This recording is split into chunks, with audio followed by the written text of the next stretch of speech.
प्रिय छात्रों नमस्कार। एनसीईआरटी गणित कक्षा 10वीं में आपका स्वागत है। आज हम लोग प्रश्नावली 13.1 का प्रश्न क्रमांक 4 हल करेंगे। तो आइए सबसे पहले प्रश्न पढ़ लेते हैं। इसमें दिया गया है, भुजा 7 सेंटीमीटर वाले एक घनाकार बिलाक के ऊपर एक अर्धगोला रखा हुआ है। अर्धगोले का अधिकतम व्यास क्या हो सकता है? इस प्रकार बने ठोस का पृष्ठीय क्षेत्रफल ज्ञात कीजिए। तो जैसे ही ये क्वेश्चन एग्जाम में आएगा तो हमें यहाँ से पढ़ना स्टार्ट करना है। यहाँ पे लिखा है भुजा 7 सेंटीमीटर वाले एक घनाकार बिलाक। तो घन के आकार का एक बिलाक है, यानी कि एक बक्सा है। तो ये चित्र जो आप देख रहे हैं, इसमें ये जो बिलाक है ये घन के आकार का है, आप देख रहे हैं इस तरीके से। और इसी बिलाक में, और इस बिलाक की विशेषता क्या है कि इसकी प्रत्येक भुजा 7 सेंटीमीटर की है। तो यहाँ से लेके यहाँ तक ये 7 सेंटीमीटर है, ये भी 7 सेंटीमीटर है, ये भी 7 सेंटीमीटर है। सभी भुजाएं 7 सेंटीमीटर हैं। सभी भुजाएं क्यों हैं? क्योंकि ये एक घन है और घन की सभी भुजाएं समान होती हैं, क्योंकि क्वेश्चन में लिखा है घनाकार बिलाक। इसके बाद इसमें लिखा है इसके ऊपर एक अर्धगोला रखा हुआ है। तो आप ये देख सकते हैं कि इसकी ऊपरी फलक जो आपको दिख रही है, इस ऊपरी फलक पर एक अर्धगोला रखा गया है। ये देखिए, ये अर्धगोला रखा है।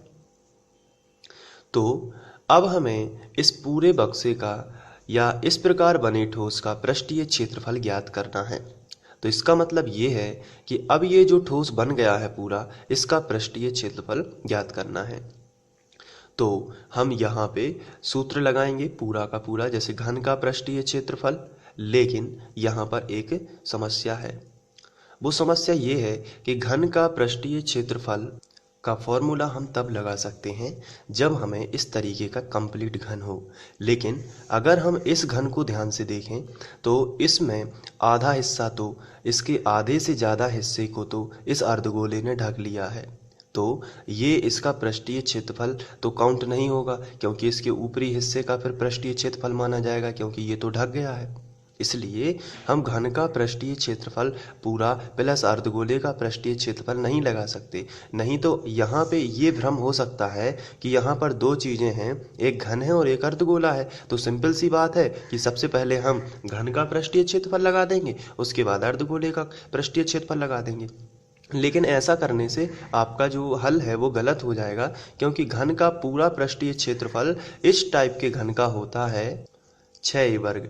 इस टाइप के घन का होता है 6a वर्ग। लेकिन क्या 6 का मतलब क्या होता है? 6 का मतलब फलक से होता है। 6 फलकें होती हैं, एक ऊपर और एक इसके नीचे, एक सामने और एक पीछे, एक दाएं और एक बाएं। इस तरीके से पूरा जो है फलक होती हैं, ये 6 फलकें होती हैं, इसलिए 6 और भुजा का वर्ग, यानी फलक गुणित भुजा का वर्ग। लेकिन क्या यहाँ पर 6 की 6 फलकें हैं क्या? तो आंसर है नहीं, क्योंकि एक फलक तो बिजी है, एक फलक तो व्यस्त है। किस में व्यस्त है? अर्धगोले में व्यस्त है। इसलिए एक फलक का क्षेत्रफल नहीं होगा। तो फिर यदि एक फलक व्यस्त है तो कितनी फलक बच जाएंगी? घन में टोटल कितनी फलक होती हैं? तो आंसर है घन में 6 फलकें होती हैं, लेकिन उसमें से एक अर्धगोले में व्यस्त है, तो कितनी फलकें बच जाएंगी? तो आंसर है 5 फलकें बची हैं। इसलिए अब जो बचा हुआ घन है, इस फलक के अलावा ऊपरी फलक को हमने निकाल दिया। तो अब इस फलक को यदि हम निकाल देंगे तो 5 फलकें बचेंगी, क्योंकि घन में 6 फलकें होती हैं। तो 5 फलकों का क्षेत्रफल हो जाएगा 5a वर्ग प्लस, तो अब इस हिस्से की बात करते हैं। तो इस हिस्से में हमें क्या क्या दिख रहा है? तो इसमें अर्धगोले का पृष्ठीय क्षेत्रफल भी हमें निकालना है, क्योंकि यही पृष्ठ बनाएगा। जब पूरे ठोस की बात की जाएगी तो ये पृष्ठ बस हमें दिखाई देगा ऊपर से, जिसमें हम कलर कर सकते हैं। इस वाले हिस्से में कलर नहीं कर सकते, क्योंकि ये तो अर्धगोले ने ढका हुआ है, इसलिए ये पृष्ठ बस हमें दिखाएगा। और ये अर्धगोले का पृष्ठीय क्षेत्रफल है, तो हम इसमें अर्धगोले का पृष्ठीय क्षेत्रफल जोड़ेंगे। तो हम यहाँ रफ में इसको थोड़ा सा समझ रहे हैं केवल। तो 5 फलकों का क्षेत्रफल हो जाएगा 5a वर्ग प्लस, अब हमें पृष्ठ के रूप में क्या दिखाई दे रहा है? ये अर्धगोले का पृष्ठीय क्षेत्रफल। तो हम यहाँ पे लिखेंगे अर्धगोले का पृष्ठीय क्षेत्रफल। फिर आपको क्या दिख रहा है? तो आंसर है अब आपके दिमाग में ये क्वेश्चन आ रहा होगा कि ये हमें पृष्ठ दिख रहा है, ये भी हमें सभी पृष्ठ दिख रहे हैं और ये अर्धगोले का, क्या हमें ये पृष्ठ नहीं दिखेगा? तो आंसर है बिल्कुल, ये पृष्ठ भी आपको दिखेगा। ये चारों जो आपको कॉर्नर दिख रहे हैं, ये चारों के चारों दिखेंगे, जो कि अर्धगोले ने भी नहीं ढके हुए हैं। क्यों नहीं ढके हुए हैं? क्योंकि इसकी आकृति तो इस टाइप की होती है, और ऐसी स्थिति में अगर केवल ऊपरी फलक की बात की जाए तो ये जो देख रहे हैं आप, ऊपरी फलक इस टाइप की रहेगी और इसमें हमें इस तरीके का अर्धगोला दिखाई देगा। अगर हम यहाँ ध्यान से देखें तो मान के चलिए ये जो है, ये अर्धगोला आपको इस तरीके से बना दिखाई देगा। ये गोल भी बनेगा पूरा, तो इस तरीके के कॉर्नर रह जाएंगे। तो ये कॉर्नर तो पृष्ठ में आएगा, यहाँ तो हम कलर कर सकते हैं, इसलिए इसको कैसे निकाला जाए? तो इसके लिए ये हिस्सा कहाँ का है? ये ऊपर का हिस्सा है। इसके ऊपर जो अर्धगोला बना हुआ है, जो इस तरीके से बनेगा, ये देखिए, ये इसका पृष्ठीय क्षेत्रफल तो हमने लिख लिया है। हमें क्या क्या दिखाई देगा? 5 फलक दिखाई देंगी जिसमें हम कलर कर सकते हैं। फिर अर्धगोले का पृष्ठीय क्षेत्रफल दिखाई देगा जिसमें हम कलर कर सकते हैं, लेकिन साथ में हमें ये कॉर्नर भी दिखाई देंगे जिसमें हम कलर कर सकते हैं। तो इन कॉर्नरों को कैसे निकालेंगे? मतलब ये कॉर्नर्स जो आपको दिख रहे हैं, ये हम कैसे निकालेंगे? तो बहुत ही सिंपल है। सबसे पहले आपको ये जो आपको दिख रहा है, ये कौन सा हिस्सा है? तो आंसर ये वर्ग है। तो वर्ग का क्षेत्रफल यानी पूरे वर्ग का क्षेत्रफल निकालेंगे और उसमें से इस वृत्त का क्षेत्रफल घटा देंगे। ये वृत्त ही है पूरा, इस वृत्त का क्षेत्रफल घटा देंगे, क्योंकि अर्धगोला यदि बनाते हैं तो अर्धगोला इस टाइप से बनता है। तो ये जो नीचे का हिस्सा होता है, यही क्या कहलाता है? वृत्त कहलाता है। तो पूरे वर्ग के क्षेत्रफल में से इस वृत्त का क्षेत्र, पूरे वर्ग के क्षेत्रफल में से इस वृत्त का क्षेत्रफल घटा देंगे तो ये कॉर्नर हिस्से आ जाएंगे। तो प्लस हम यहाँ पे क्या लिखेंगे? तो आंसर है प्लस एक फलक का क्षेत्रफल या ऊपरी फलक का क्षेत्रफल, यहाँ पे हम लिखेंगे ऊपरी फलक का क्षेत्रफल माइनस वृत्त का क्षेत्रफल। अब आपको यहाँ ध्यान से देखना है। अब आप ये सोच रहे होंगे कि वृत्त का क्षेत्रफल तो होता है पाई आर वर्ग, तो हमें आर तो चाहिए। इस वृत्त की आर क्या होगी? अगर हमें आर ही ना पता हो तो हम कैसे? तो आंसर है इस भुजा 7 सेंटीमीटर घन वाले एक घनाकार बिला। तो इसका मतलब है ये यहाँ से लेके यहाँ तक की दूरी, ये भुजा कितनी है? 7 सेंटीमीटर। इसका मतलब ये वृत्त का व्यास ही होगा 7 सेंटीमीटर। 7 जितना ये है उतना ही ये होगा। तो ये वृत्त का व्यास यदि 7 है तो 7/2 वृत्त की त्रिज्या हो जाएगी। इस तरीके से ये हमें ये मिल जाएगा। तो ये है इस सवाल में क्या क्या करना है, इस तरीके से। अब हम इसको सिस्टमेटिक एक एक तरीके से करते हैं। तो सबसे पहले जो हमें दिया गया है हम उसको लिखेंगे। तो हमें दिया गया है एक घनाकार बिलाक की भुजा, और ये दी गई है 7 सेंटीमीटर। तो हमने यहाँ पे लिख लिया 7 सेंटीमीटर। ये देखिए इस तरीके से हमने लिख लिया। इसके बाद अर्धगोले की त्रिज्या जो यहाँ पे बना हुआ है, आप देख सकते हैं, अर्धगोले की त्रिज्या हो जाएगी 7/2। तो यहाँ पे हम लिखेंगे, तो अर्धगोले की त्रिज्या r बराबर 7/2 सेंटीमीटर। और ये मैंने अभी आपको बताई है कि कैसे आएगी।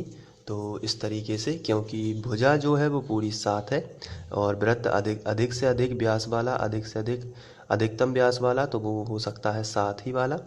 तो 7 का आधा करेंगे तो त्रिज्या आ जाएगी। तो अब हम लिखेंगे इस प्रकार बने ठोस का पृष्ठीय क्षेत्रफल। तो हम यहाँ पे हेडिंग डाल देते हैं ठोस का पृष्ठीय क्षेत्रफल। तो ठोस का पृष्ठीय क्षेत्रफल कैसे आएगा? तो देख लेते हैं। यहाँ पे हमने अभी अभी डिस्कस किया था कि पृष्ठ किस किस का दिख रहा है। तो इस घन में 6 फलकें होती हैं और 6 फलकों में से 5 फलकें बिल्कुल सुरक्षित हैं। कहने का मतलब है 5 फलकों में कोई भी चित्र नहीं बना है, जबकि छठवीं ऊपर वाली जो फलक है इस पर एक अर्धगोला बना है। तो 5 फलकें तो होगी ही होंगी, इसलिए हम यहाँ पे लिखेंगे पृष्ठीय क्षेत्रफल में 5 फलक पे तो हम कलर कर सकते हैं। इसलिए कलर से हम इसलिए समझते हैं ताकि हमें पृष्ठ का पता चले। तो 5 फलकों का क्षेत्रफल, तो 5 फलकों का क्षेत्रफल, पृष्ठीय क्षेत्रफल में क्या क्या शामिल होगा? 5 फलकों का क्षेत्रफल प्लस इसके बाद हमें यहाँ पे अर्धगोला का पृष्ठीय क्षेत्रफल, इस पर भी हम कलर कर सकते हैं, तो ये भी हम यहाँ पे लिखेंगे अर्धगोले का पृष्ठीय क्षेत्रफल।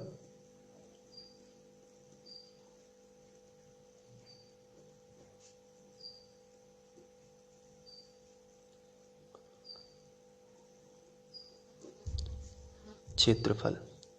इसके बाद यहाँ पे देखिए, अब हम इन कॉर्नर्स पे भी कलर कर सकते हैं, और इसको समझने के लिए हम टॉप एंगल से देखेंगे तो इस तरीके से दिखाई देगा, और ये आपको कॉर्नर इस तरीके से दिखाई देंगे। तो इसलिए ये कॉर्नर कैसे आएंगे, वर्ग का क्षेत्रफल माइनस वृत्त का क्षेत्रफल।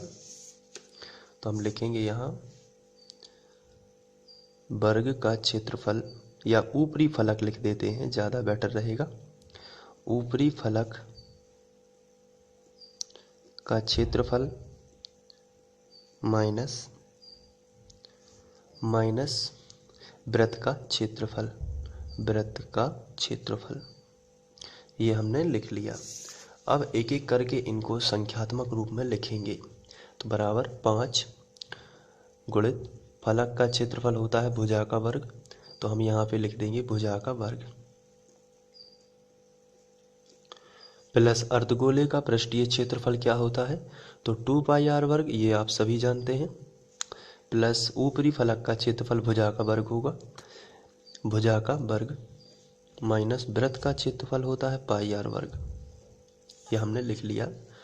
अब हम इसको एक एक करके मान रख देते हैं। भुजा कितनी दी गई है, 7 सेंटीमीटर, आप क्वेश्चन में देख सकते हैं, तो हो जाएगा 7 का वर्ग प्लस 2, पाई का मान होता है 22/7 इंटू आर का मान 7/2, क्योंकि ये त्रिज्या 7/2 ही रहेगी।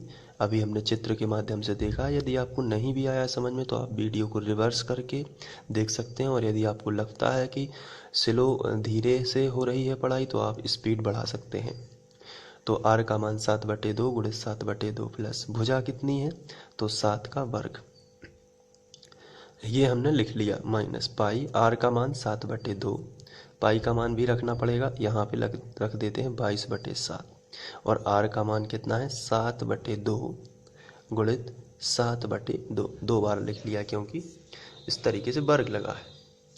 अब इसको कैलकुलेट करते हैं, 5 गुणित 7 का वर्ग 49, और प्लस यहाँ पे 7 और 7 कैंसिल हो जाएंगे, और 2 11 22, और ये वाला 2 और ये वाला 2 कैंसिल, तो 11 7 77, प्लस 7 का वर्ग होता है 49, माइनस यहाँ पे देखिए 7 और 7 कैंसिल, 2 11 22, और इसके बाद 11 7 77/2, 77/2 इस तरीके से हो जाएगा।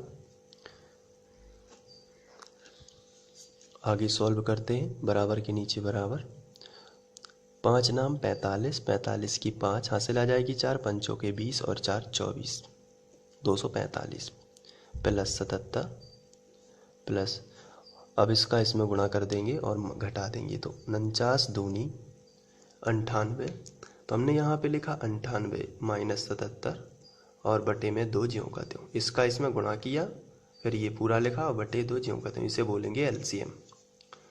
अब 245 और 77 जोड़ लेते हैं, तो 7 और 5 12 की 2 हासिल आ जाएगी 1, 7 और 4 11 और 1 12 की 2 हासिल आ जाएगी 1, 2 और 1 3, तो 322 प्लस 98 में से 77 घटाएंगे तो 8 में से 7 जाएगा तो बचेगा 1, और 9 में से 7 जाएगा तो बचेगा 2, और बटे 2। अब हम इसका भाग कर लेते हैं, तो 322 ज्यों का त्यों प्लस 21 का हमने भाग किया तो रफ में कर लेते हैं, चलिए यहाँ पे कर लेते हैं, 21 भागित 2, 2 धाम 20, एक बचेगा यहाँ पे दशमलव, यहाँ पे 0, 2 पंचे 10, तो आएगा 10.5। तो हमने भाग कर दिया। अब इन दोनों को जोड़ देते हैं, तो 322 में 10 जोड़ेंगे तो आएगा 332.5, और क्षेत्रफल है पृष्ठीय क्षेत्रफल, इसलिए सेंटीमीटर वर्ग। इस तरीके से ये सॉल्व हो जाएगा। आशा करता हूँ कि आप लोगों को ये समझ में आ गया होगा। आप चाहें तो इसका स्क्रीनशॉट भी ले सकते हैं, और इसके लिए आप यहाँ से इसका स्क्रीनशॉट ले लीजिए।